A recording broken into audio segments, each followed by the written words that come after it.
Thanks for listening. If you like what you hear, support the show by joining the Nerd On Nation powered by Patreon. Go to nerdon.tv/Patreon and get Nerd On exclusives for as little as $1 a month. Nerd On the podcast is proud to be powered by Focusrite, Embody, creators of Immerse Gaming, Odyssey, Amazon, and TCG Player. Enjoy the show.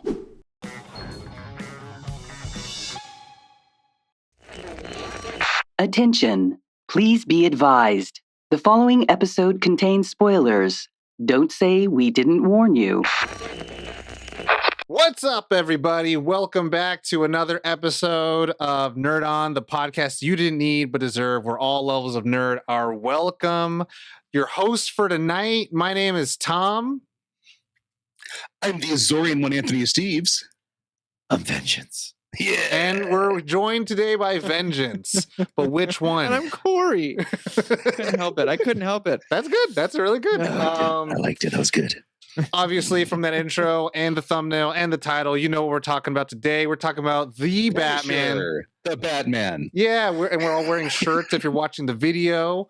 2022 was supposed to be 2021, but no, Corey, it's all black armor again. No more gray material. I'm doing the gray, and you can't see it, but I have blue whitey tighties on. Blue tighties. I like that. I don't want. I mean, that's for the Patreon, which you guys should all check out. But yes, we're talking about the Batman, starring Robert Pattinson, John Turturro, Zoe Kravitz, Jeffrey Wright, Paul Dano, and so many people, right? And this is just kind of like our Everything Everywhere All at Once. Everything Everywhere All at Once episode, where we're not going to just like go through the surface level conversation. We're going to kind of go a little deep. We're going to talk about like how the reception and now years later what it's been like, because it's been a while since we've recorded an episode, particularly on topic based. But let's not get too far into it. Let's just get started right into it. But before we get started, we do have to dedicate the episode to a patron, and our newest patron is actually friend of the show, Nathan Willis. Nate, you get our Nerd On. Thank you so much for supporting the show. This episode is dedicated to you, baby. Let's get into it. Let's go. I've talked too much. I want to hear Corey and Esteves. Tell me about the Batman. What was it like for you and coming into it, and you know the anticipation before it, watching it? Esteves, go ahead. All right, so this kid's parents got killed in the theater. Don't tell me the summary. Deflator mouse. So 2022, we get this news that the Batman's coming out, and I'm like, another one. We've had. I think we got it in 2020. No, 22. I think the movie came out before 2020, and I think we got the news before 2020. Oh yeah, and excuse me. It hit headlines in 2020 and 2021 quite a few times. Yes, you're right. And I was like, we've had Bale, we've had Affleck. What another Batman? What are we doing here? So that was my first initial. But seeing the trailers and seeing the hype and seeing the style, I'm like, okay, this isn't Twilight. No, this guy, because again, I hadn't seen Pattinson's roles he had done between Twilight, like Lighthouse and stuff. I had not gotten the Lighthouse yet. I watched Lighthouse when I heard he got Batman. And yeah, I know Lighthouse. I saw scenes of that Southern Preacher movie he's in, and I'm like, okay, boy connect. So I was intrigued by that. So that's how I felt initially as the movie was reaching its opening.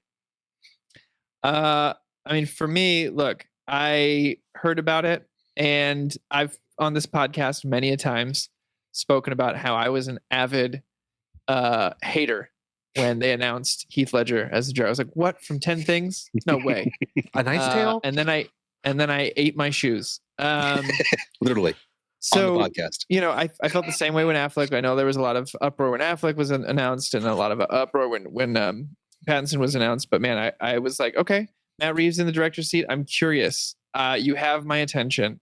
And then that first trailer dropped, and I was in, man. Like I was on the same kind of train of like, do we really need another Batman? There's so many other superheroes we could be exploring. Are we really resetting Batman again?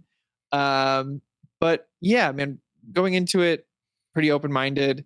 I really enjoy the comic Long Halloween, which we covered on our podcast. And so going in with that kind of mindset into it and the vibe of it, kind of very horror-esque, was intriguing. And we'll go into the watching experience, but yeah, all in all, I tried to approach it pretty open-minded because, to quote Kevin Conroy, everything with Batman is extremes, and I get why it's such a beloved character. He's the most conflicted. He's the most emotional. He's also the most, what's the word I'm looking for? It was in an interview Conroy did. It's fantastic when someone asked him if there's another DC hero he'd want to play. He's like, when you start at 100, it's hard to go back. So, I get why we're getting all these Batman stories, and I was pleasantly surprised with what they did with it. Heartbreak was my start into the Batman. 2020 comes around. It's a hard life. And then honestly, they were probably in production right before 2020, but like that's like I think the first time we got to hear like it's coming. Because I remember it was supposed to come out in 2021. And the one was like a question mark. So we all kind of like, ooh, Riddler. And it was to me. So the reason why there was heartbreak, the anticipation for this film is nothing against Robert Pattinson, nothing against Matt Reeves. Before this moment, before like watching the Batman, I didn't care who the hell Matt Reeves was. I didn't even know the guy. Me and him weren't friends. We didn't know each other like that, right? So I was like, oh, who's this man? But what I did know, because you hadn't watched any of the Planet of the Apes movies yet. So this is like super interesting at this point from my experience. Got you. But what I was excited about was Jay Oliva and Ben Affleck working on a Batman script, and Greg Fraser, who did, I think at that point, Godzilla King of the Monsters, was going to do the director of photography and or cinematography. And there was a Deathstroke clip that he uploaded online with breaking all embargoes and stuff like that, and he really believed in the project. And it was going to introduce a Batgirl. It was going to have Deathstroke against Batman, and it was going to be like the David Fincher's The Game, where Deathstroke is like taking down Batman, and then he's having to go all this stuff. And I was like, oh, like I'm so ready for like a Batman who's got like a bat crew and has like seen aliens. And I was just like, this is going to be cool. This is going to be a dynamic. This is going to be the closest thing we'll get to a live action version of a Kevin Conroy Batman, where Kevin Conroy's Batman has been so dynamic, where he can be like the noir, or it could be like the murder, dark, grim mystery, or it could just be fighting supervillains. And I thought this was going to be it. And so when slowly, it's like Ben Affleck is directing, producing, starring. He wrote it. And all of a sudden it's like, he's not directing it anymore. And Matt Reeves will direct it.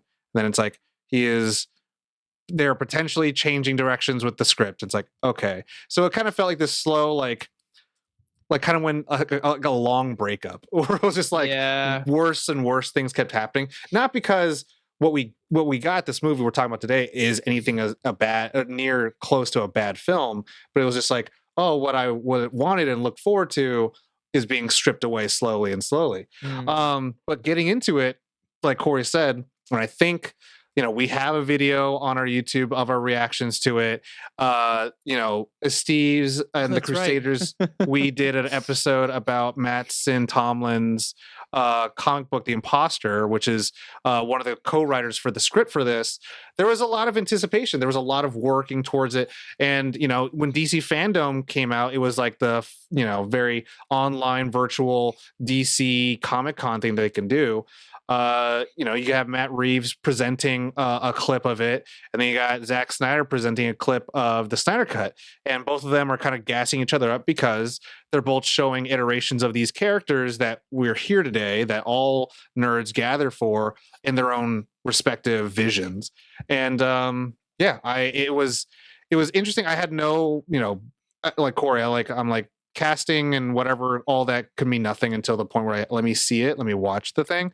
But I'll say this: every level of reveal they did for this was like top notch. The reveal for the costume was just the red room, shots of his suit moving up with the theme music. The first teaser comes out and it's got Nirvana. It's like, they're rolling this out very beautifully. Like we'll talk about it a little bit more, but I was just like, this is great. This is like, yeah, they had those black and white photos, right?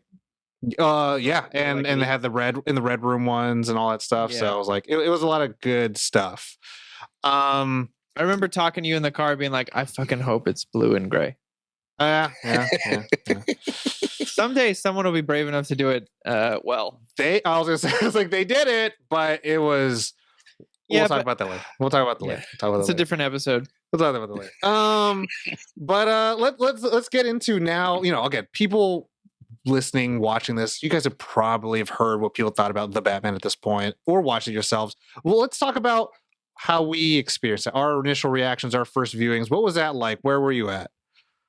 I actually watched it streaming because I had kids, brand new kid, and I stayed up when it was a night I couldn't sleep, and I stayed up and I was like, if I fall asleep to this, that'll be all right. Like I'm just so tired. And I remember staying awake the entire time. Like newborn parents will know, you have 2-hour, 3-hour windows where your baby wakes up. You have to bring them in to feed, put them back down. And I was awake from like 3 to 6 a.m. that whole window just watching this film. I really enjoyed it. Getting to experience it kind of sleepless was very interesting. And then going back and watching it again this time with 2-year-old sleep cycles is very, very different. Yeah, I mean, how much are we getting into this on a just your first initial reactions, and we'll get into their favorite parts, and then we'll talk about now after we sat on it. Yeah, I'll say this: an overall generalized kind of intake on it. I was pleasantly surprised of some aspects of the messy Batman, if I can say so. Kind of still finding, as someone who grew up with Kevin Conroy's Batman, or even the Bale ones, where he very quickly learned how to be efficient at what he does. Yeah, Batman Begins is like year 6 months. yeah, I know, but like this was interesting to see on a longer time. Like this is going to be like a longer timeline Batman. Because what was he Batman in the Nolan films for like? He was literally a Batman for 18 months. Yeah.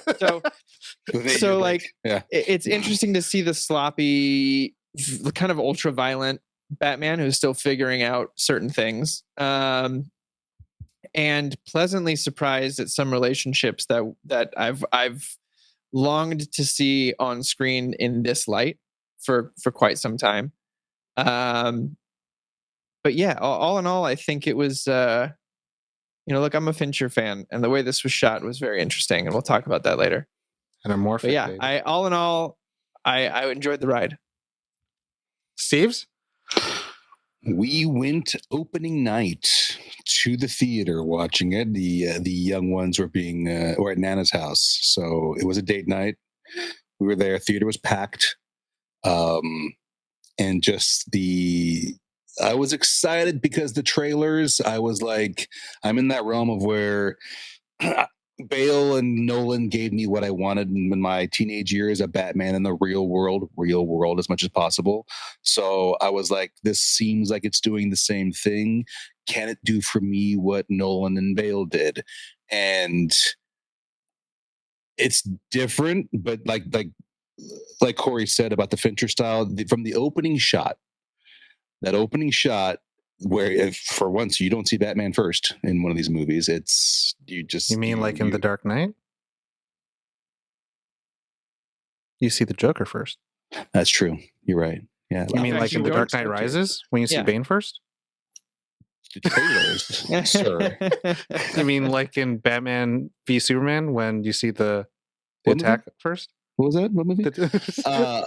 We saw Bruce Wayne first. Dawn of Just Us. Just Us, baby. The way it opened, it was very creepy. It was very horror movie, like you said earlier, which of course screams to me like it's finally we have horror elements in a Batman story when we've seen them in the comics so often.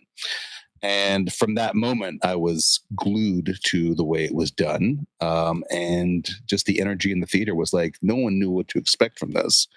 And 2 hours and 56 minutes later, we'll continue on. I think I watched it in theaters. I can't remember. Man, that was like such a weird time going back to the movies, right? The return to the theaters, yeah. Yeah, I think the first Do you movie I remember watched. what the first movie I saw in theaters was, Tom? No. It's with you. The first movie back after the pandemic that I saw in theaters was The Matrix. Revolutions? Right. No. Resurrection. The original Matrix. Oh shit. Damn. Oh wow. Yeah, I remember.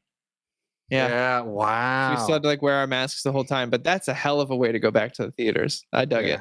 Yeah, I think the Batman was our return to theaters for us. Yeah. Mine was Batman the year theaters. prior.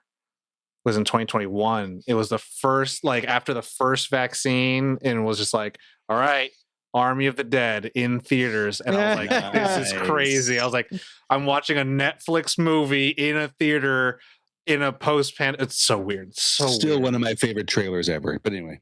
But for me, yeah, obviously, so I had to have watched it in theaters, and I can't remember. And that's the thing. It was like, I don't want to like lead the witness too hard, but it's like there's a lot of things I can't remember about the first time watching it, which like I'll talk about later on, and I'll kind of like go over my like general thought and consensus at the end of it all. But like I remember, man, this is a lot of movie. And that's the thing where it's like I never get mad about a lot of movie. It's the same price. That's just a bargain, baby. That's just a good deal. You know what I'm saying? Yeah. Like Absolutely. if you're gonna spend $15, $23 in IMAX to watch a piece of shit movie or watch a 4-hour extended edition of Lord of the Rings, you'd be like, you have my money, right? You'd be like, I don't give a shit. I love this thing. So to me, watching you this, can I'm either just have like, one cheeseburger or a cheeseburger, fries, and a Coke for the same price. What do you want? or a big ass cheeseburger that's like, That's you know what what? I mean, I can't finish it all in one sitting. I'm going to have to put it to the side. It's like, oh, fucking bad time for you. Like, I don't understand the mentality. Watching this though, like, through this conversation reminded me, we on Nerd On, we did a Long Halloween episode because we knew that it was, going to take a lot of elements from it.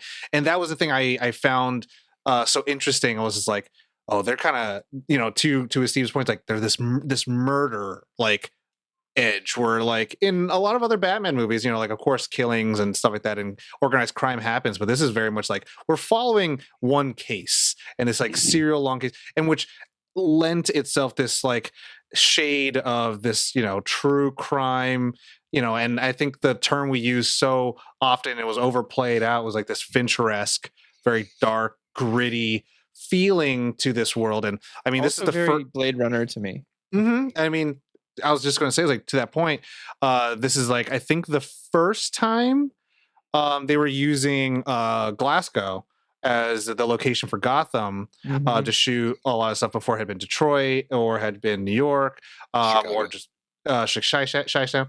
But then this is Glasgow, which at the time they were going to be like, this is going to be what Gotham City is and how it's going to look like per like Warner Brothers and how they want Gotham to kind of have a consistency to it. Yeah. And so it did have this like consistently always rainy, muggy Gotham feel, which again, it I think to Corey's early comment about referencing Kevin Conroy, there's so many flavors and shades you can do Batman in, and this is one of those things. And it's one that's like kind of never been done before in live action, which was like the most interesting thing about it. I think there's so much movie in the same sense of like not, and a lot of people think of it as a negative, but like I think Aquaman, the first movie, is a lot of movie, and I don't hate that, where it's like it's got so many things, like just a relationship without too many. I mean, we did the spoilers already. It's got a lot of edges with the Commissioner Gordon stuff. It's got a lot of edges with the Catwoman stuff, the organized crime stuff, as well as it hinges and touches a little bit on like the family stuff and then the Alfred stuff. And so it's like it, in a weird way, is kind of like, to me, it felt like the longest pilot I've ever seen in my life, of just being like, there's so many directions and so many things you can do with Batman. It's got a lot of elements of a good jumping off point for a series. Yeah. And I don't mean TV series, but obviously we are getting that with Penguin. But I just mean like a series of films or a world to explore. It really did some groundwork and made Gotham, like he's the choosing Glasgow, really made Gotham feel like its own character, where it didn't feel that way before in a lot of the other films. A lot of the other films, as much as I love the Nolan films, it did just feel like city. Here's city. We're in city. Because it wasn't the important part for his story. Where it felt like it was a very important part of that story. And so they made it such. It was cool I think also to add to that point, it also felt like just rewatching it now, I have it fresh in my mind. Like the concept is like Batman literally can't be in two places at the same time. It's like, and he can't. This place is huge. Like Gotham is supposed to be like impossible to like scale or traverse within any matter of like reasonable time. And you really feel that way when like you're like, oh, this scene here, this scene here, this scene there. It's like there's stuff over there. You just have to keep getting back to that one building that's half built. That looks out over the city. Which technically that's the volume, right? Huh?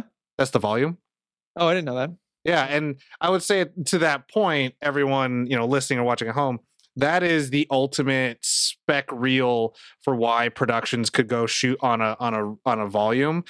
I'm sorry, like I'm not sorry. They did its job, and everyone was really surprised when it happened. The Mandalorian did it well to that point, but to that point where it's like the Batman's like, oh, that look. I was like, that's a stage. That's all a stage. And I'm like, and when I found that, I was like, are you shitting me? I'm like, that shit looks hella good. Like that was their hero shot for a lot of their promotional material, and that's how confident they were of how yes, we know how to use it. And that just goes to show like the combination of set dress, lighting, camera work, blocking. And proper like imaging that you're putting against the camera. You can use that screen very improperly and it looks like shit. Yes, it's not the tools, it's how you use them. And man, that movie is actually such a mastercraft. I mean, just still in the initial reactions, going back to it now, it's like the set design in that shit, the art department, they went ham. I feel like might be. I'm pretty sure, I forget what it was. I don't know if it was The Hobbit or it was like one of the other Lord of the Rings movies that like gets like snubbed for like their set design. I'm like, man, whoever did not like give these people their flowers, like come, like there's like stuff. I'm like, this is really good set design. Yeah. In story, I wonder if Bruce Wayne owns that building and purposely keeps it unbuilt just so he can always be there to look over that. It never gets built. That way he can always be there looking over the beautiful. City. Yeah. I mean, I would say this is one of the more cinematic Batman films that we've easily gotten. Very, and I don't mean this as a negative thing, but very indulgent with its sprawling shots, and I don't think I'll not necessarily a negative. I'm not saying it's all negative, but very you know what I mean. I know what you mean. I'm picking up. Yeah, man. I mean, getting to go back and watch it a second time too. I mean, I touched on that. I'm going to start diving into some stuff I like here because for me, I remember the thing that stuck out both times watching. It's a very specific thing, and again, we're watching Batman figure out how to be Batman in this movie. Still, he's got the idea, he's got the persona, but he's still figuring out how to do this well and what's important, and still learning from things that he's messing up on, and to see the whole Alfred moment, when he figures out that he's in danger and he's rushing home, and he gets that he calls, I forget what the maid's name is. Dora maybe, or Moira's. No. Anyway, he calls the maid and is panicked, says he needs to talk to Alfred, and then you find out it happened an hour ago. It was like crushing. But then you probably get what is my favorite and most emotional scene in the whole film, which is where, Batman comes in hot with, what is it? Dory. So Bruce, Batman comes in all hot, being like, you fucking lied to me. And Alfred's like, I didn't. I tried, your dad was this, and this. You needed a father. I tried my best. You got me. I'm so sorry. And then Bruce goes into this thing talking about how almost losing him was the same feeling he had losing his parents, which in Batman lore is huge. It's the catalyst of why he does everything he does. And he thought he had mastered fear, but the one thing he's still afraid of is losing someone he loves. That scene wrecked me both times.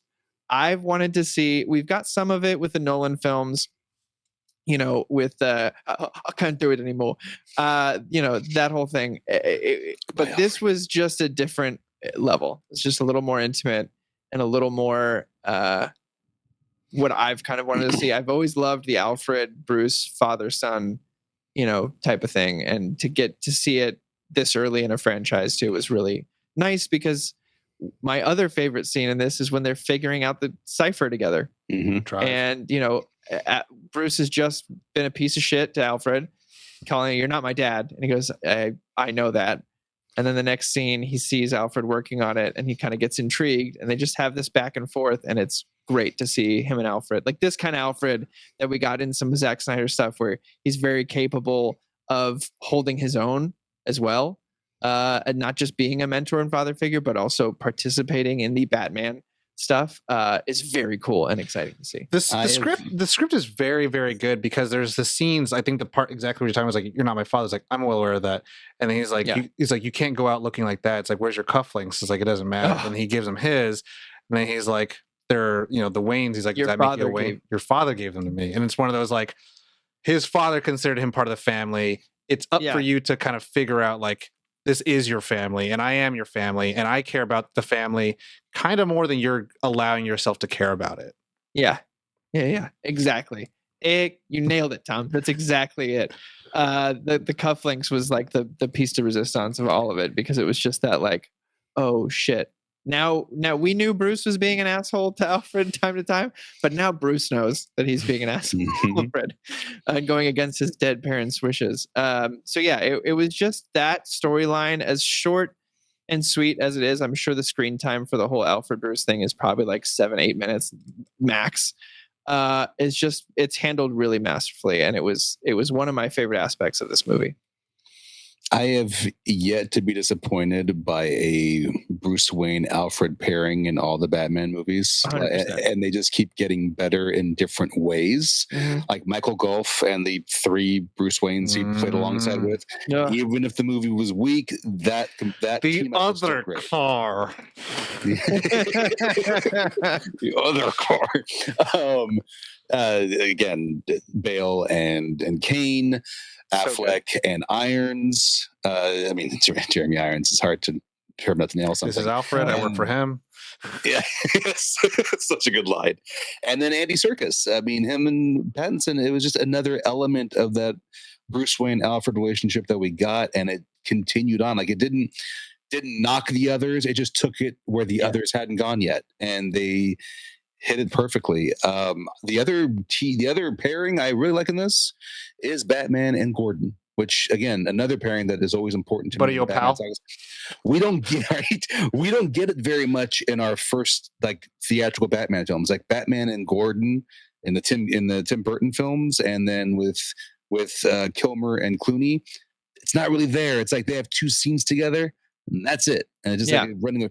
Whereas when we got Bale, and now we get with Affleck and Aarons, and we get Affleck we didn't get. We had a little bit, even the brief moment with Affleck and Simmons. And Simmons. That was even like you felt the relationship there. I'm glad to see you working with others again. I'm like, nice to see you working with others again. Yes, and so we get that now with the amazing talent that is Jeffrey Wright, and he makes Gordon his own. Just the way Jeffrey Wright does with every character he's given. And I'm always a fan of when we show Batman not only aligned with the police, but when he stands against the police, because it's true to the comics. Batman isn't just teaming up with cops. He brings down police forces if he has to when they're corrupt. And you get that in this movie, where Batman is literally standing alone against an entire police force. He takes down like 5 cops before he's stopped, like, on his own. And the whole moment in that interrogation room when Gordon is making himself look like he's pissed off at Batman, but he's telling him how to get out and that he's right. Get out of here, man. Right? How they're gonna do that? You hit me in the face. It's just so good because he's sitting there and he's getting his face closer. So if you're watching that's an attention to detail. The other when you know attention you're to being detail watched. on that is when they meet up later. Do you remember what the first thing Gordon he says to him is? It was the punch. I forgot the exact word. You could have pulled that punch, and then he goes, "I did." It's that attention to detail that Commissioner Gordon would know that although they're in a different room, he knows everybody's watching him. He knows he can't just talk to him normal. It's those little moments that I'm like, this is perfect. The detail of the map happening. It reminds me of like one of Corey's favorite acting like performance things of Mel Blanc's Daffy impersonating Bugs or Bugs impersonating Daffy, where it's like so first layer is Jeffrey Wright is is Lieutenant Gordon. Second level is Lieutenant Gordon is trying to help the Batman. Third level is the Lieutenant Gordon is having to make it look like he's grilling the Batman in front of the other police. It's like there's so many layers of performance. Giving him information to yeah. You're just like, God, there's a lot of stuff going on in there. Exactly, and someone as amazing as Jeffrey Wright pulls that off beautifully, and it just that. I'm always, again, Bruce and Alfred, but I'm always down for the Bruce and Gordon relationship. And that's what I love to see that continue on with these movies. And Pattinson and Wright, I thought were great back and forth with each other. Yep.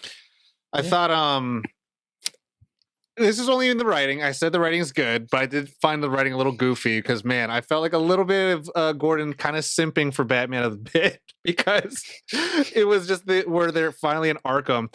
He's like, do you trust him? I was like, I only trust you. I was like, man, y'all should make out. Y'all should make out right now. Because I was like, damn, you said I only trust you over your kids, over your wife? Like, but I was just like, I understood. I was like, but that was just like, it was so fast. He was just so fast in the delivery. He's like, I only trust you. I was like, that's cool. Like maybe some like a moment of like maybe a pause in there, like. Well, because like I mean, like the cool thing about this movie, family, familia, a charger comes to the wall. Yeah, that's why he's driving American Muscles. You know, Dom built that car for him. You didn't even have your car. Anyways,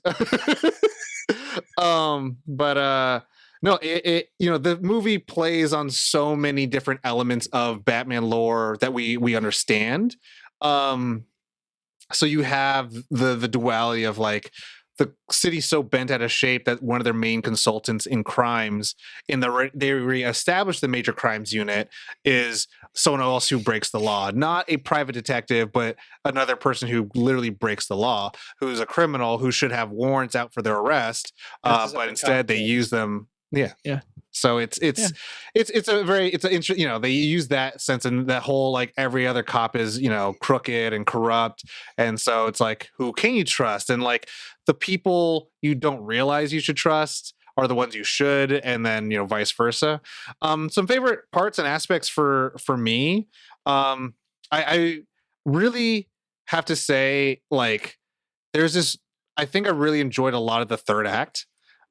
Because it kind of feels like there is this inevitability and the plan's happening, and it's kind of like nonstop, like, can Batman stop what's already happening feeling? And like, it does really feel like it's all on him to do it. Doesn't feel like there's a plan for anyone to help him and save him, but the overlying thing that happens is that a lot of people end up relying on him or saving him in a very different way. Like, so many things come to fruition, right? When we unmasked the Riddler, one of the Riddler guys, and he says, who are you? It's like, I'm vengeance. And it shows like how he can't be this person who just says I'm vengeance. And also that like there is a monster inside of the man at this point. There is this unbridled anger that he unleashes with the adrenaline, that someone that just saved him kind of can't stand with him. And it's not said, but it's all shown through performance. And even then, like I always say Commissioner Gordon, but Gordon, even then, he's just like, hey man, like, take it easy at that point. But then at the end of it all, like, he does still have to make a lot of these sacrifices. He risks his life to save everyone. And at the end, he does the right thing. And, the first person that picks up his hand when he goes saves them getting, they're all drowning or about to drown, is the little boy that, he's been kind of fixated on because obviously he sees himself. And this kid is the first kind of main survivor of the acts of the Riddler, and there has this kind of symmetrical poetry, and I really enjoy those kind of themes when I can see a theme kind of be building throughout the film of like, cool, who is Batman? What does he do for the city at this point? And especially, we are getting introduced to this new Batman, and so at the very end, there is I wouldn't say there's an actionable change in the Batman's character. Like, he's still doing the right thing. He's always done the right thing. There's never been a change of like, I have to change and I have to do something different. It's like, no, he's out there saving people as he always would. Unfettered, doesn't give a shit what you think. You don't pay his bills.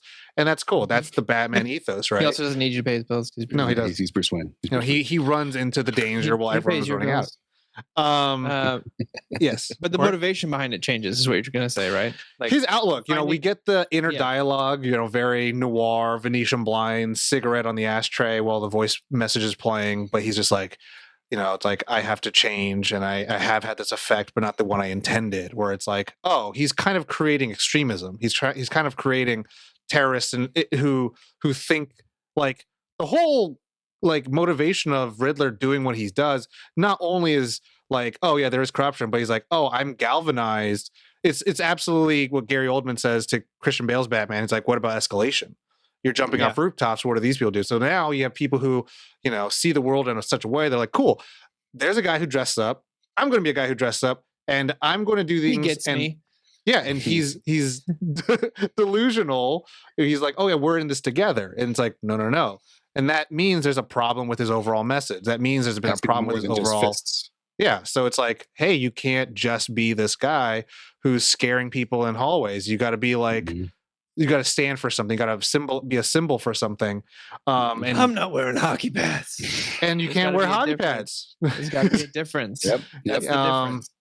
The thing I also really liked, I mean, it's really hard to not give flowers to like, I think this is one of the perfect ensemble castings. Yes. Like fucking Colin Farrell and John Turturro. John Turturro is insane.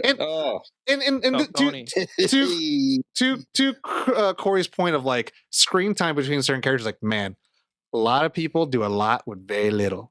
Very little. It's like, god damn. It's like, I want more Carmine Falcone. It's like, this motherfucker is great. Yeah. And like I want to see him be an asshole. And like, we got the claws on his face from Selena Kyle. It's like, that's very iconic. And it's like, I want to see more of that. So I'm actually pretty excited for the TV show coming up. But hey, you shot me. Hey, what's finest over here? I'm like, and that was what you said about the writing. I know it's part of the mystery and part of the Riddler's riddle, but if you know Spanish or Latin, the minute you heard Batman and Gordon say El Rata Alada, you're like, that's not, the Spanish is wrong. It's La Rata. That this isn't. Do you guys not know this yet? Did you take Spanish class? It's like, I knew there was something wrong, right? It wasn't a surprise to me when we realized that it's La and that it meant something else. When I first heard them say El Rata Alada, I'm like, that's not it. This is not, no, they're wrong. They're wrong. They're wrong. So our Ivy League Prince of Gotham could have taken maybe 2 years of Spanish in high school. He would have known that already. He'd been like, that's not right. Yeah. Well, that brings down my Batman meter down. Didn't hurt the movie. That was the one part. I'm like, nope, that's not. No, there's a surprise. You know what? Since we're talking about it, it did hurt the movie for me. I know we're not supposed to be in this part yet, but I know he's figuring it out. We were getting a lot more detective work on this version of Batman, but he's not good, and it bummed me out. He missed so much shit. You know what? It was the fact that I think for me, that moment specifically, where I loved Colin Farrell's performance, being like, "We get fucking stupid." Yeah, like I was watching, like, he's right. Penguin's right now. So both times I watched it, that was the moment that took me out of the film. And maybe this is my own baggage I'm bringing into it, but we had this dope car chase. They're going after Penguin, whatever, and he's just like, "Oh, it's a URL." It was like so deflating for me. It was. And I knew something else was coming too. So I'm like, yes. And right. Then he missed all the big signs at the end, like ripping up the rug at the end. He was like, it was always there. It was fine. It was right there for you. And I'm trying to figure out, because like I know I spoke in the beginning of like Batman finding who he is, but he also does some good detective work in it. It just was like, and then Colin Farrell even said the lines "world's greatest detectives," and it just was a bit on the nose for me. That's all. That's all. When you said that, I'm like, "Ooh, shit! Where's Clark?" Ooh, no, we can go into it again. We're changing the format. There's not like a segment of like, oh, we'll talk about our qualms and gripes. His face, Rata, yeah, I'm like, oh shit, it's La. So yeah, that was that. I don't know. It's one of the things that stuck with me since the first viewing and then watching it. And I was like, I think I feel the same. One of the scenes now in the new Penguin series is him talking shit to his buddies. Hey, that Batman! I solved the case for him. He doesn't know Spanish at all. This guy. We said all the fucking codes in Spanish. We can go into if you have any qualms or gripes or anything like that. I can start. Did you guys feel similarly at that moment? At that scene, yeah. I mean that because I knew. I already felt like it gave. Again, if you know that saying is wrong, you automatically know the second they say it. That's not the answer. Something else. You're waiting for the reveal because you already know they're saying the words wrong. Yeah. So I was like waiting for them to call it. I didn't expect a penguin to call him on it, but yeah. I don't know the Spanish. I took French. The Spanish, but nice. For me, that does it deflated Batman. This characterization of Batman a bit, mainly because I feel like there was a lot of online conversation about like, this is young Batman. I was like, we just saw young Batman like 10 years ago, and this dude knew every language. He knew every language. It was like part of his training. Before he even put on a mask, he was like, I'm ready. He's like, but I need to know every like method of criminology. I can't say it exactly, but that's the way he said it. Yeah. But like it like so I mean I'll just go off. Just too basic for me. Like if it was Latin or like old Latin, like Arabic or Aramaic or something, that would have made sense. A little. I mean, it was too hell. I don't know. And that's the thing where it's like, it also like puts a damper on Alfred because Alfred's like his Spanish isn't good. Then I was like, or did you not read the cipher right? Because even beginning, he was like, I've helped you. He's like, how'd you get the O? He's like, well, I'm trying to see if I could reuse different symbols. So I'm like, so Alfred messed up 2 times on the cipher. Yeah. And I'm like, you taught him how to fight, but you didn't teach him anything else. If anything, it's like, and this is a little behind the scenes, this is a lot of like how Darren Aronofsky imagined, I think, Batman. Before Batman Begins, Christopher Nolan and Aronofsky were both the head runners to do the new Batman movies. And Aronofsky was like, his suit will be red. He's a boxer who trains out of like a car mechanic's like shop. And Alfred trained him how to box.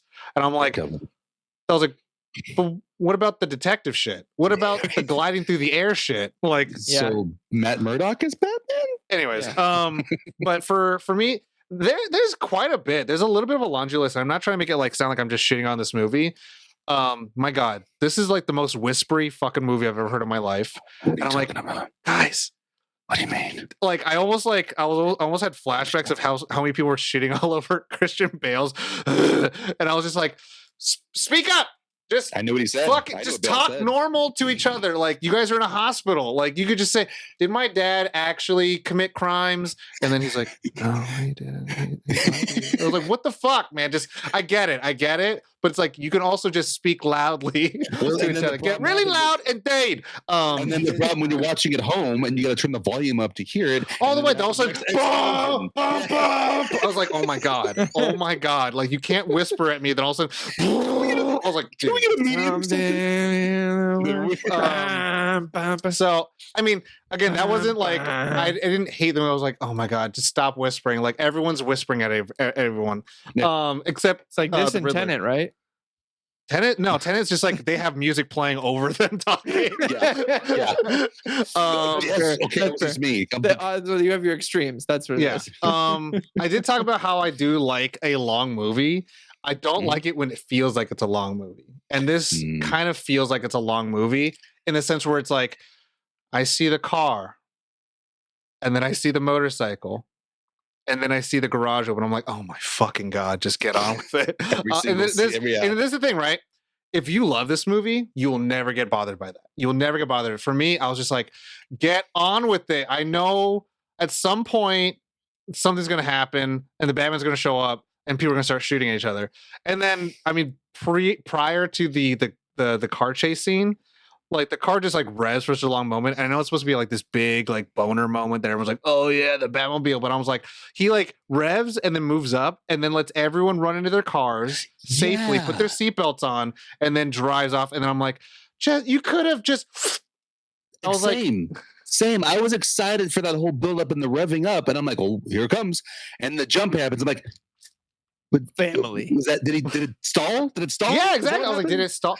And that kind of happens throughout the movie where I'm just like, oh, just get to the next room, man. And I'm like, I get it. It's for sins of the father. Renewal is a lie. I'm like, just like I like when he's solving the thing in the most irrational way to solve a mystery. But like I was like, you could have gotten all these pieces so much sooner. And I'm like, cool, it would have been done. Like I was actually thinking on the way, I just came back from a flight. I was like, so the pictures went out, and then the commissioner, who was his partner, got mad. He died. We didn't even see that. And then because of him, not because of that, we went to find a drive.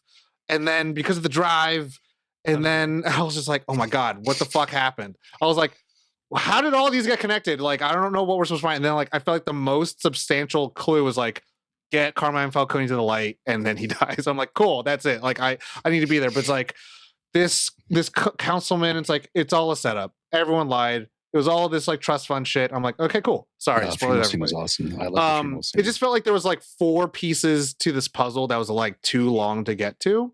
But it felt like, because we were trying to like, as a movie, that's why I said this felt like a pilot for a TV show, because it felt like we're trying to establish like what Gotham is, who are the main players of the organized crime, who are his family members, what did they have to do with that, who is Batman, how do you get trained, without ever doing an origin movie, right? And it's a lot. It's a heavy load.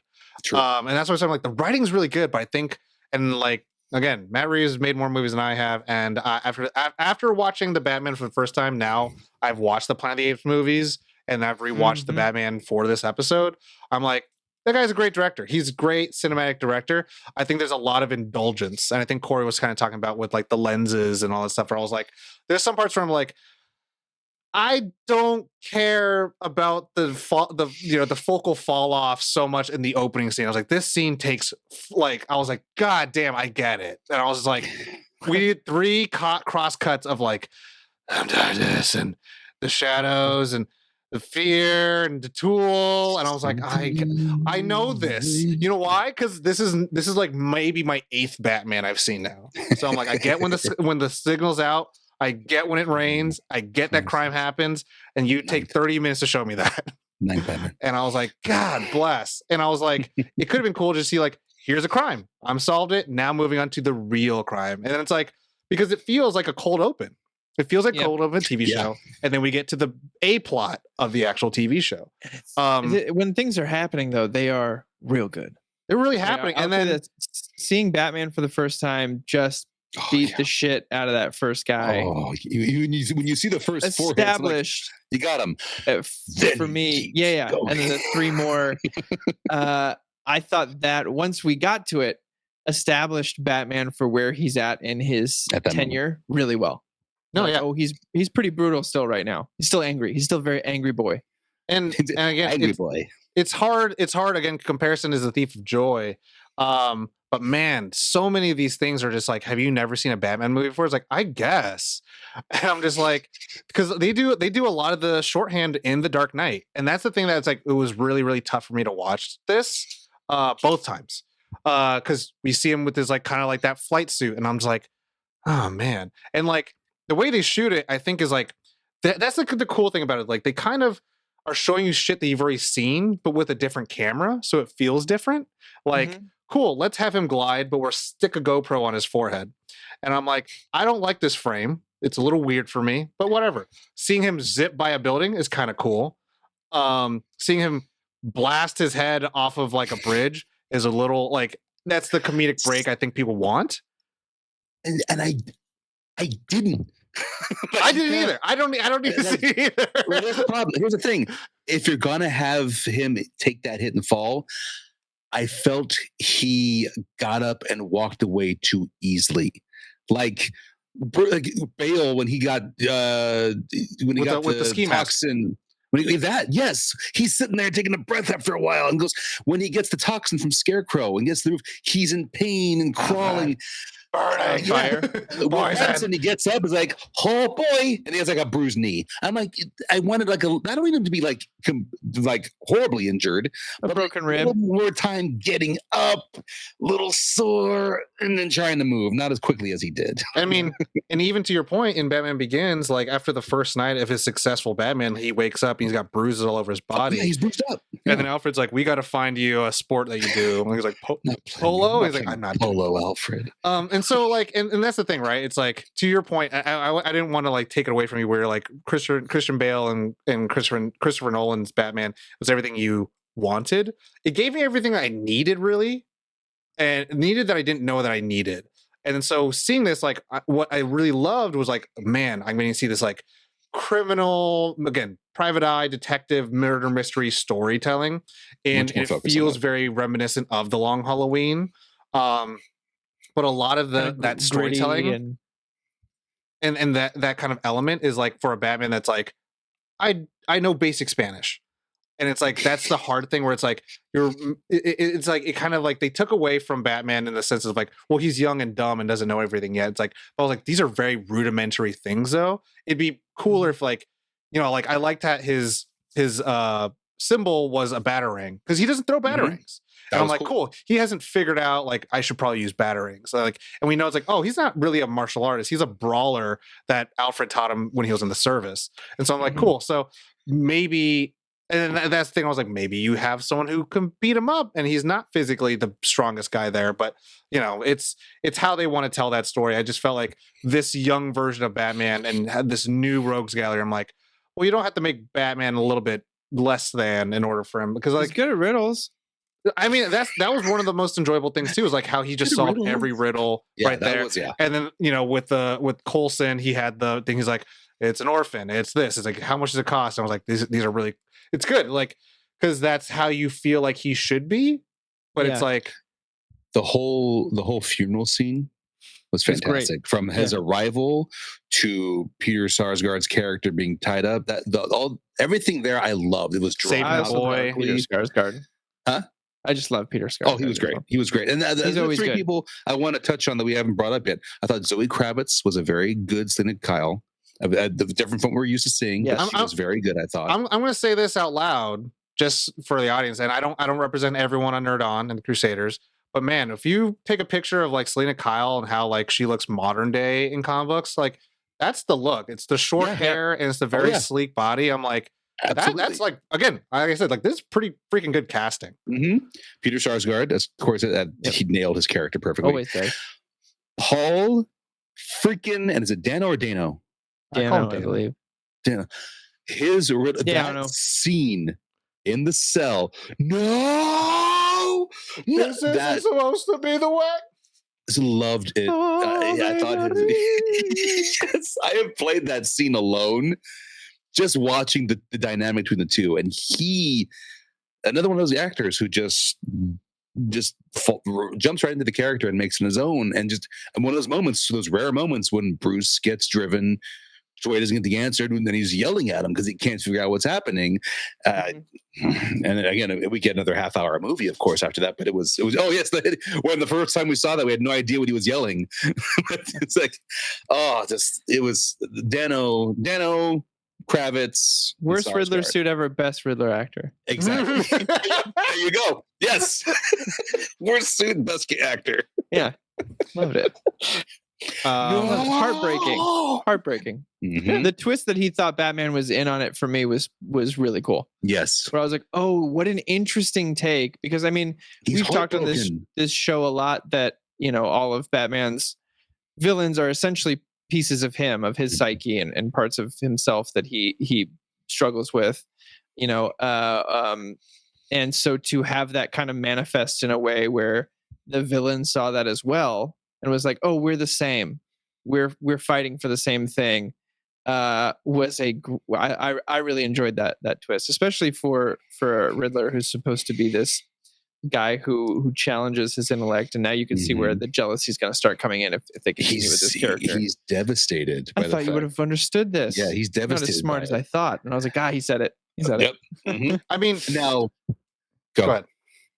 Well, no, I veer off different topics. So you say what you want to say. So yeah, I'm still gonna kind of shit on this. But no, I really liked. He did like it.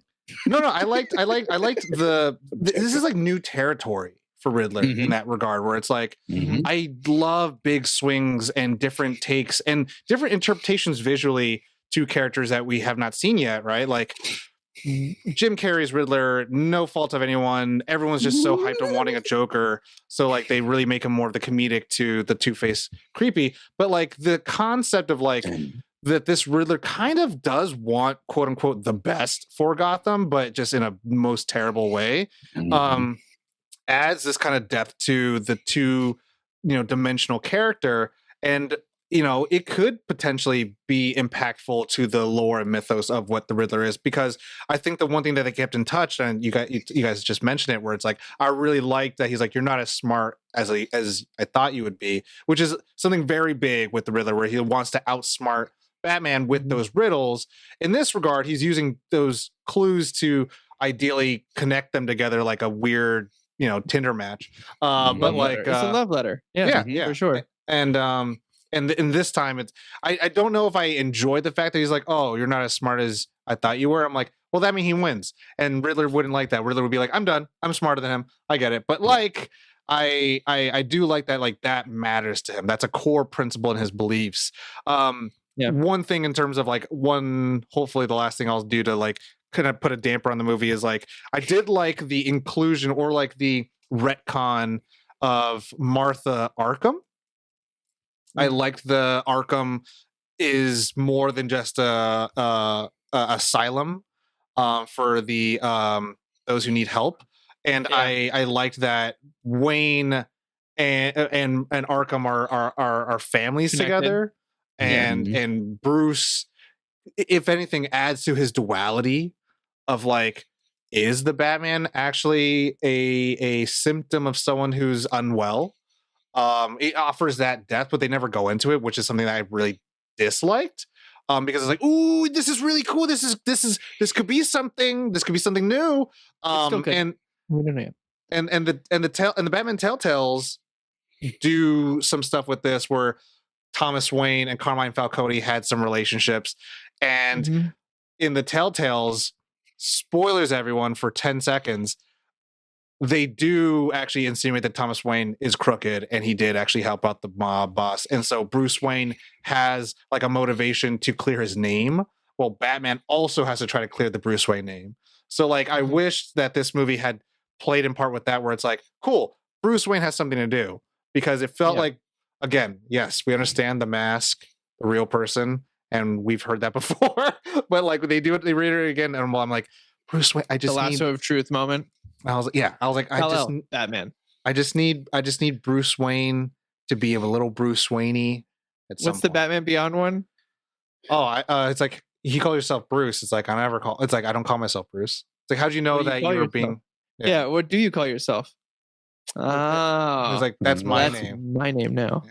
Yeah. But yeah, I just there was those kind of things that like kind of like kept hanging me up about the movie, and like, Esteves, you can take it away after this. One thing I really fucking loved, most detective stories I think are reminiscent in this genre, is that there is some kind of witness or some kind of damsel. Either it's like a what's it called, a La Femme Nikita, kind of like femme fatale, or like just like the damsel in distress who like the detective gets romantically involved with. Obviously, Catwoman is kind of more on the femme fatale kind of thing. Easily. Not needing to be saved, but no matter what, they can never be together, and they always go away. I'm like, this is a great ending. I was like, this is a beautiful ending, because it does offer this like the silly romance of Batman of just like, yeah, even though he fights like quote unquote like the underbelly of the criminal element, like there's still part of him that wishes to have this like romantic human connection with people he shouldn't, or people that end up breaking his heart. And I thought that was a great ending. But Steve, go ahead. No, ditto on that one. I was curious. I had my ideas of where I think they should take like the next stories. I don't know if you guys had thought of anything, but I like in my head, I know what I want to see next. Not that they have to do. Okay, what power do I have? But where I envision it. So if like, I don't know, do we know if Matt Reeves is only doing one sequel or is he doing a trilogy? Do we know anything on that yet? Batman, I believe I read that part 2 is a 2-part film. Okay, so perfect. There's 3. My dream screenplays, if Anthony Esteves is writing Matt Reeves's next 2 films, I would love it if the next one, to stick with this whole detective genre, the darker detective stories, Mad Hatter for the second one, a darker take on Mad Hatter. And while we're dealing with this towards the end of 2, we lead into 3 and find out who the actual villains who are controlling the puppets, on the string, being the Court of Owls. Yeah. I feel this Batman, Pattinson's Batman, that Mad Hatter being a secondary villain to the overarching Court of Owls is perfect for him to face, because the one thing that the Court of Owls has had on Batman is Bruce Wayne thought he knew his city, and when he finds out that this whole time the Court of Owls have been in control of things, he's psychologically he's thrown for a loop. He can't handle it, and that is something we can see beautifully done. What do owls eat? La rata. There you go. I just feel like those characters, like the Mad Hatter, we find out ended up as just a tool being used by the Court of Owls. And who do you cast as Mad Hatter? Because I envision him from the animated series. Who's the homie? Who's the homie? Him in this only murders in the building. Steve Martin. Martin Short. Oh, Martin Short. Ooh, imagine Martin Short. Hold up, Martin Short has played dark characters on Law and Order SVU. I don't care if he's played dark characters ever. That's my casting, and that's going to blow everyone away. No, I'm saying that's he's had that element where he can give you the mix of the Martin Short we know and the dark SVU characters he's played as that Mad Hatter. That'd be perfect. So who's the head of the Court of Owls? Tilda Swinton. No. Head of the Court of Owls. You know who would make an interesting talent to me is Kieran Culkin. Ooh. Yeah. I like this. In your screenplay, does Catwoman get a real mask? I hadn't decided that. That was my last thing that really brought me down. Needed a mask. Yeah. Third movie. Yeah. I'm imagining though the visuals we had in this film from Matt Reeves. And do we say who the director of photography was? I forgot if we said that or not. No, I'll find you right now. Go on. Imagine the visuals of when Bruce or Batman first meets the Court of Owls. A long table, those scary ass looking masks in the dark. Oh. And now he's been Batman for a few more years by this point, right? Exactly. So yes. he knows Spanish. He knows Latin. He may know Aramaic too. Yeah. Who is it, Tom? It's Greg Fraser. Okay. Who did Dune 2? Oh, yeah. Okay, Rogue yeah. One. Yep. So just the visuals I'm imagining of the first meeting of Batman and the Court of Owls would just be spectacular if they even go that route. But that's just my fan writing for the next 2 The Batman films. If Matt Reeves and Peter Craig are listening, Peter Craig, who also wrote The Town and Bad Boys for Life, he helped write this one. If you guys are listening, Court of Owls, maybe Mad Hatter. Mad Hatter would be sick. I would love to see some villains this is something we've also talked about on the podcast a lot. Batman has so many villains that we just have not gotten to see on screen for one reason or another. We just keep cycling through the same 4. We get Penguin, we get Catwoman, we get Joker. We get Riddler, we get Penguin, we get Catwoman, we get Joker, we get Penguin, we get Bane, we get Bane a couple times. That's it. We get Bane. The first time he was a henchman. The coolest one out of all of those that we haven't, Mr. Freeze obviously would be another great one for this Batman as well in the second film. I know a lot of people are vying for Cranston as a Mr. Freeze. Oh yeah, that'd be good. But which Ben I feel like is Affleck would the have on the given nose. us Deathstroke. And sorry, I'm going to redact. I said Greg Fraser for Ben Affleck. It's Robert Richardson, who did Okay. Aviator, Hateful Eight, Inglourious Bastards. Nice. There was a really interesting, I forget who it was casting wise, that Kevin Smith. No, not Kevin Smith. Was it Kevin Smith? It could have been Kevin Smith. Did you say Giancarlo Esposito? No, I love Giancarlo Esposito, but I don't think he would be my For Freeze? Mr. Freeze. Oh, yeah, I no. think he'd make a great Mr. Freeze, but I don't think he would be my casting. Yeah. I mean, it's funny that it's Cranston and Giancarlo Esposito that people are vying for the most. I mean, mine's always going to be. I mean, mine's kind of Mark Strong. He's Strong. Mr. DC. He's Mark been in Strong so many is DC movies. Dope. But Another Mark DC Strong is my paycheck. Professor Xavier. Oh. So no, but Continuity there was doesn't one matter anymore. there was one podcast Tom told me about a Mr. Freeze casting that Kevin Smith or Mark Bernard had said that was like really interesting to me, and I just forget who it was. So if you guys have heard it, let me know in the comments. But it was a really fascinating casting. Tom was like, I remember talking. This is when we were still recording in studio and stuff. He's like, I could see it. It's really left field. Like it wasn't Sam Rockwell, but it was like of that ilk of Mr. Freeze. And I was like, oh, I kind of love that though. But I think Mr. Freeze would be my idea for the next one. Make Sam Rockwell Harvey Dent. Make it Jamie Foxx because we like seeing him blue.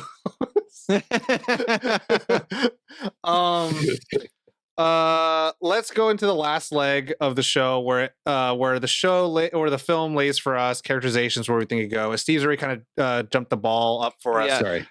No, it's good. I mean, we know the show's coming out, and the new Batman movie is going to be called Part 2. Yeah. So it's like Part 1. All the comic book online people are like, oh my god, That might change if it's 2 parts, because I don't think they would call it Batman Part 2, Part 1. Batman Part 2, Part 2. I mean, they'll probably do Part 2, then Part 3, but they'll probably shoot them back to back. I Part 2, imagine. Chapter 1. But like, I don't know. I haven't heard a lot of good things about production. And No, well, it got pushed 2 years. Ooh. yeah, It was supposed to be 2024. Now it's 2026. I'll say this last thing I want to say about these films. Not that I'm surprised, because Colin Farrell's always good, but that's such a great. I was so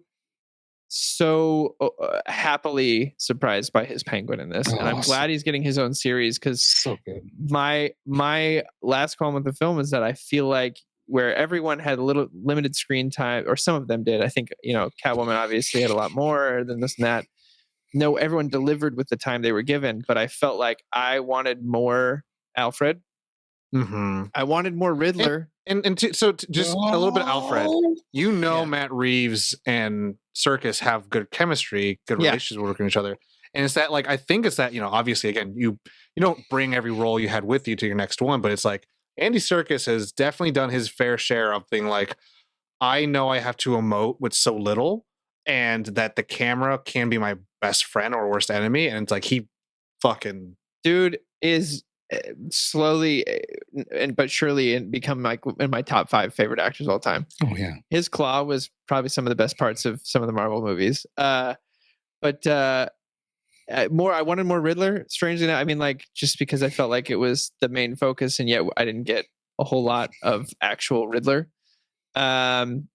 And I just loved the Penguin. I wanted more Penguin. If there's anybody's comeback that I'm happy about, is Colin Farrell from this movie and Banshees of Inisherin.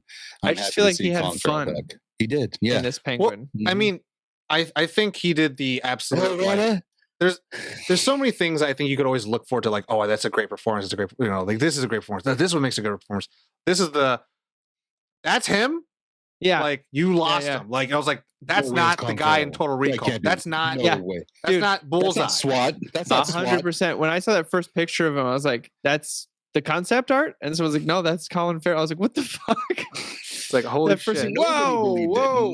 No one believed it. Why? Hey, the guy from SWAT. No bullshit. But yeah, Tom, what about you? Where do you see this going? Who do you want to see? What villain would you want to see? Man, I'm tired of humans. Like, not gonna lie, bro. Like, my God, like one that I liked. Tom, ready? Tom, ready? Again, comparisons, Thief of Joy. Ra's al Ghul. No. Roz, Are you going to talk about Man-Bat? No. Because I always think Morbius. Clayface. The one who's nuts. That's what I was going to say. Was Clayface. I love Clayface. Okay, so this is it. Fuck The it, you know, animated right? series version. Whatever. Speak it to existence. Someone's going to steal this idea. To me, a perfect The actor. beginning of a Batman trilogy. If I were to start one, first one is Batman Clayface. Bruce Wayne is framed for killing somebody because Clayface killed him in Bruce Wayne's face. Solve the mystery. You're done. Second one, Man-Bat killed somebody, and then Batman's got to save Batman's case, and then finally earn Gotham's like thing. Third one, Killer Croc, because I need to show that like the fear that everyone runs through prevails through everyone, and Killer Croc's fear is of bats. So is Batman. So they have a connected tissue there. Again, I know how beautiful the organized crime is and all these humans and shit. Look, I want more Carmine Falcone. I wanted more John Turturro, but I'm just like, give me one monster, because Batman has so many of them, and I'm like, yeah. We could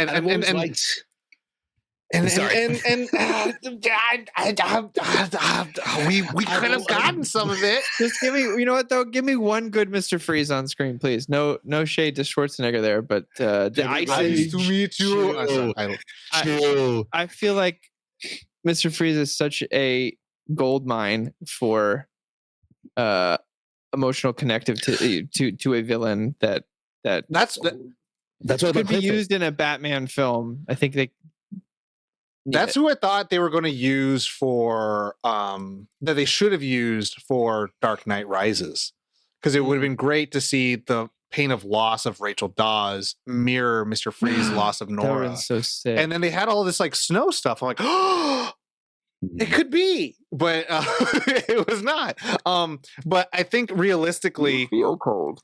Realistically, to a little bit of Esteves' point, lovely voice. They do a little bit of like teasing of Hush. So Thomas Elliot, I think that'd be kind of cool if they want to do this whole Sins of the Father, the Secret of Wayne's. I think to Steve's point, I would do two. I would do a 2 combo for number 2. I would do Thomas Elliot is like the main guy killing people, and probably as a reconstructed face of Bruce Wayne, and so it's framed him, and so he's got to solve that shit while he's tearing down the Wayne name. But at the same time, it's because Hugo Strange is pulling the strings behind it. Ooh. And then the third film, we have to see whatever the hell Barry Keoghan's Joker's doing, because I'm like, he got teased in there. I'm like, but why? But where? What are we doing? Are we doing a Sinister Six? and then it ends up with Court of Owls. I think that's how you kind of round it all out in this universe. I think that's their version of it. I'm happy you brought up Clayface, because I always thought, like you said, Mr. Freeze is an empathetic character. The actor who Daggett messes with him. And if we follow the animated series story, I loved that whole story with that character and the actor and Daggett. Just so we know what we're getting with an interview with Matt Reeves, he talked about how Batman Part 2, Part 1. This is what the you gotta change that. I made the joke, but that's what they're in this news article. Yeah, maybe October 2nd, 2026. Batman Part 2, Part 2.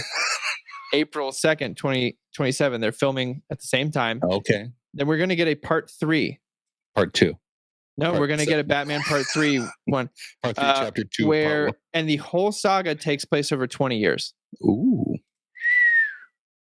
Okay. However, that being said, between Part 2 and Part 1, there will be like 15 years. So, it's a jump. Damn. Yeah, it's a lot of crime fighting we don't see. Yeah, it's probably because it's a cold case. What if Part 1 starts out the 15 years? Cold case, Mr. Freeze. Everybody, chill. Chill. I mean, look, the whole city's underwater at this point. He's like, yes, for me. Anyways, I gotta do a quick shout out to my boy Kyle, because this motherfucker has been like on my ass to do this episode, to do the Batman episode for like 3 years now or 2 years now, and I'm like, okay, well, we finally did it. But Corey, Kyle, did you go over like what's your thoughts and your futures and stuff like that, or El Rata? Oh, well, no, I said, I just want Mr. Freeze in the second one. I just feel like it's a good progression. I mean, you have a Batman who has just come to the terms that with himself that, I need to be not vengeance, I need to be hope. I need to give people something to believe in. And then to have a villain, but it's got to be, for me, I'm very particular with the Mr. Freeze, and this is just my own nostalgia. Maybe this is a rose tinted glasses, but the animated series, the way they handled Mr. Freeze as the sympathetic villain, where Batman's got to toe that line Everyone of being must like, die. The way his voice sounds, though, like through the map. yeah, I mean, they can do whatever they want with the voice. Look, I get that maybe they make him whisper in this one, whatever it is. Everybody chill. But I just feel like as a next step for this Batman to have to try to take on that mantle of hope and toe that line with a villain who lost him. in his understanding is sort of right and sort of has this, he's the vengeance that Batman was in the previous film, right? So I feel like that would just be a really cool thing to see in this next movie. Or I don't know if they want to do part 1, part 2, if we're just talking about over the course of 3 movies here. But for me, in a part 3, I'm with Tom. Like, I want to see a Clayface. I want to see Man Bat. I want to see something weird. I want to see some this. I feel like this world has almost lended itself to supernatural a little bit. It's a little more heightened. I do think the adrenaline shot was a mistake because everyone thought it was Venom. I think in a world where you have a green thing that makes people Hulk out and have that in your film and be like, that was adrenaline, you need to maybe not have it. I don't know. It was weird for me. So I don't want to do Bane. I'm glad that that's not in there. I'm glad the Venom is not in there. But I want to see, I want to see a Clayface. I thought with the Arkham games, I loved that the Joker you're fighting in one of the games turns out to be Clayface the whole time. And it was a total like, oh, of course it fucking is. Of course it's Clayface. Yeah. You know what? I want to see that in the third one. I want to have 2 villains in the third one. And I want them to be. I also want to come to the rescue a little bit. There, obviously everyone's going to hate something for their own reasons. Anyone that says Robert Pattinson as Batman looks dumb when he like screams and yells.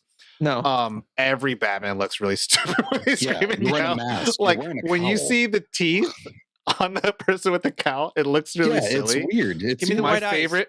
Like Bale, Affleck, all of them look really dumb when you start seeing their teeth. That's why they always have to like. They do like little mouth whenever they like. Our second movie is Batman Finding Hope. We go blue-gray. We have the white eyes. We're not. I mean, I will say, I really like the contact thing. Yeah, that was cool. that was. I like that. I like that a the lot. Selena moment of her taking him out too. No. Yeah, that was cool. That You know what? I'm a curveball. The villain we need, Scarface and Dummy. You know what I was. Hey, Dummy. You know what I was actually thinking of, and it's like I don't know, like there's a lot of like current modern day ideas and themes in this one, right? About like the rich not doing enough, environmentalism, like the decay and infrastructure of a city, like how money gets laundered and all that shit. This doesn't coincide with any of that shit, but I would love to see it because like it looks like it'd be cool if they try to tackle it in the new modern 21st century sense of the environment and what it does. Like, man, Pamela Isley would be Poison fucking Ivy. cool. And just have someone who's like, she's right. Like, we're destroying the environment. We're doing this, and all your companies, Ace Chemicals, blah blah.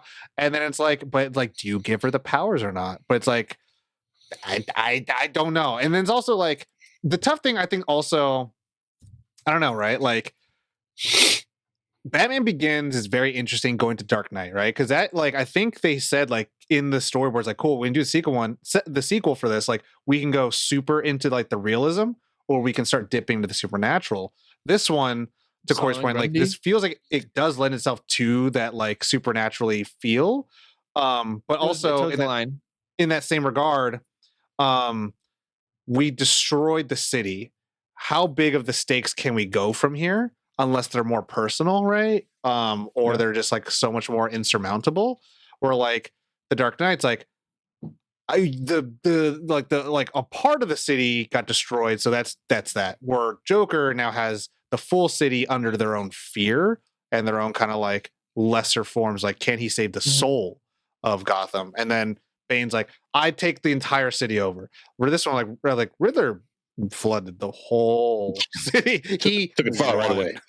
Yeah. So I don't know where that goes. I think that's why I like the idea of Mr. Freeze too, because it is a personal thing. And I think Batman, I mean, at least from the animated series, I loved that there was that duality of like, he's going against fucked up people who did fucked up things to him, but that's not, vengeance isn't the right path. And I would love to see Mr. Freeze become kind of the anti-hero that he is in the end of that series as well. And it would be cool if he doesn't get like killed off, and then we see him come in later on, and he becomes like an informant or like a consult for him. Yeah. Esteves, any last things before we get to our final part of the show where we'll conclude our conversations of the Batman? Law. It's Law Redder. That's it. Okay. With that, everyone, we're going to move on away from the Batman. If you want to have continue the conversation with us, join our Discord, continue talking with us on social media. But we do have one last segment, which is our one interesting thing. And everyone just talks about something that doesn't have anything to do with the Batman, a game, a TV show, a book, a song, a hidden gem that you want our audience to be blessed with that they may have not seen before. Love it. Steve, you have one? I do, actually. It's on the way. I grew up, my first grown-up author that I ever read was Michael Crichton. And he passed away in 2008, died of cancer. And it turns out his wife had found, cancer. His wife found an unfinished manuscript on something he's been working on that he had files upon boxes on. And she felt it's something that had to be finished. So after 15 years, she sought the assistance of James Patterson, one of the big thriller writers that's out there. And he, using the research that Michael Crichton did on this story, finished a story, and the book was released today. It is called Eruption. The story is basically a volcano erupts on the big island of Hawaii, and this big eruption, this massive, causing danger to Hawaii itself, opens up something else that's been hidden by the military for a very long time on the Hawaiian Islands. And I'm intrigued by it. It's the first Michael Crichton book I've bought in a long time. I have 11 Crichton books. I recently went back to him on Audible last year reading Prey, which is a great story. And I'm very excited to return to my very first grown-up author in Michael Crichton. So that'll be arriving sometime this week, and I'll begin reading it. And I've never read a James Patterson book either. I just know about him, and I know he made the Alex Cross books. So I'm excited to have my first intro to Patterson. And on NPR, Patterson and Crichton's wife did an interview, and Patterson says the one mystery I have for people to try to find is see if you can find the last word Michael wrote and the first word I wrote. I bet you can't. Like, oh, okay. Wow. So, it says, anyway, it's me, Patterson. Here we go. No, Michael wrote that part. Oh, yeah. So, yeah, Eruption by Michael Crichton and James Patterson coming soon. Corey? Oh, yeah. Yeah, I'll just talk about my wife and I have just been watching a lot of Dropout TV. There's this show on there called Smarty Pants. And so hold on. You guys introduced Dropout TV to me, so give me a little bit. Dropout TV is what College Humor used to be, and then the creators of College Humor randomly, right around the pandemic, sold it out from underneath everyone working there, and a bunch of people lost their jobs. And Sam Reich,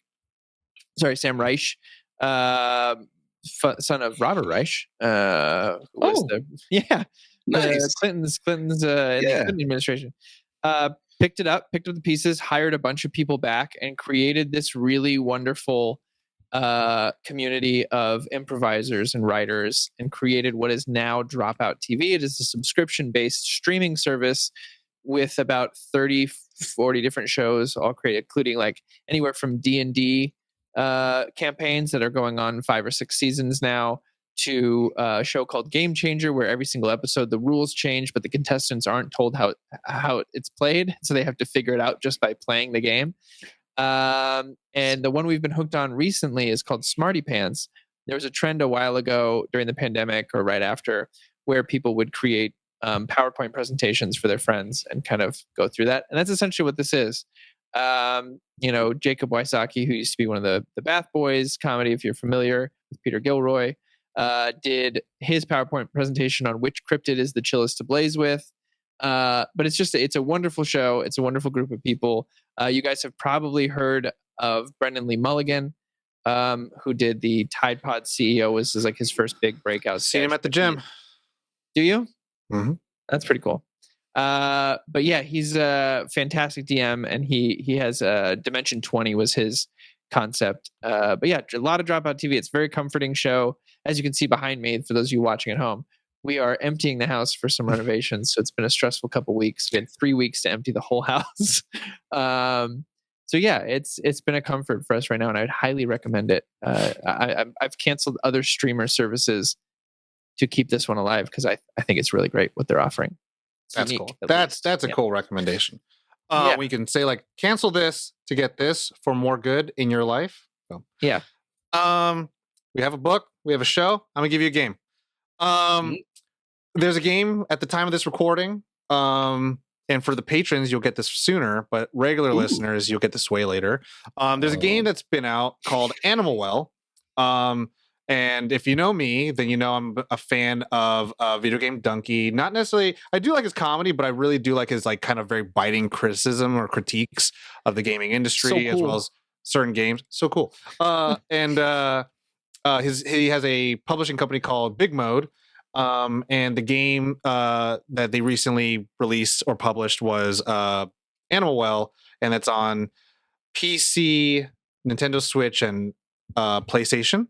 And look, I'm not good at platformers, and this one is a platformer, but I'll say it this way. There is so much depth in terms of the mechanics and then how you find. So it's like Metroidvania. You're a little ball that finds very weird objects like firecrackers, a frisbee, a yo-yo, not like a missile or like a rocket that flies you out. It's like you're having to use different ways to think about traversal through blocks of dungeon that you're like trying to unlock. I don't know how the end of the game is. Obviously, there's someone who has done it before and put it on there. But it's like there's so much you can do, and you just feel like, all right, I feel like I'm going to get to the end of it, and there's just so much more to it. It's like Elden Ring big of just like, oh my god, how further does this well go? And there's like kind of like no wrong way how to approach it. It's very open world in that regard. Obviously, you're gonna come across things that you can't get through unless you get a certain item, or you just figure out how to get around it using traversal and platforming. And it's the cool thing I like the most about it. It's like 36 megabytes. It's super small when most games are like about like 30 terabytes or 30 gigabytes. Terabytes. They're like 30 gigs. Dude, they're more than that. They're more like 60 gigs now, 60 to 80 gigs. They're huge. And this is 36 megabytes, and they have updates. They've been doing updates on it because like some people found glitches or whatever the hell. And it's still like 39 megabytes. And I'm like, this is a small game. And there's so much to it, and there's so much polish into it, and it's hard. It's like I can't because I'm kind of dumb when it comes to platformers, but like I was like, it's good challenging, and it's like very kind of chill. So I recommend that. There you go. Nice. There you have it. You heard it here first on Patreon and second anywhere else. Yes. Thank you everyone for listening. Thank you, my co-host tonight, Esteves, Corey.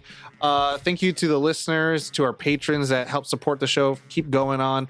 And I hope you guys are enjoying all of the new and plentiful things on the Patreon. Please interact with it, comment on it, because it helps us grow. Great grow. show going on right now where he's watching the X-Men animated series. Nice. It's fantastic. It is long, and you know what? I do question the reality of most people who do reaction content, because I don't think you're a real human, because man, I would be doing this so differently if I knew if it wasn't a show. But anyways, check out the Patreon, nerdon.tv/Patreon. Check out our Discord, nerdon.tv/Discord, nerdon.tv for everything else, for articles, old episodes, videos, links, ways to support us. Also, anything from the Caped Crusaders, please check that out. Check out our Monday streams, our news update show on Twitch, nerdon.tv/Twitch. For everything else, take care of yourself. Thank you for being a nerd. If there's any conversation you want to have about this show, if we were wrong, if you feel like we're idiots and we don't know how to watch Batman movies and we're up in our own butts, it's probably true. But we want to hear it from you. Interact with us. Do all the things. With that, everyone, you know the drill. As always, nerd on. Nerd on. World's greatest detectives.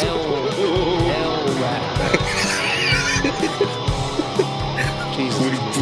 We both quoted Colin Farrell. We had to.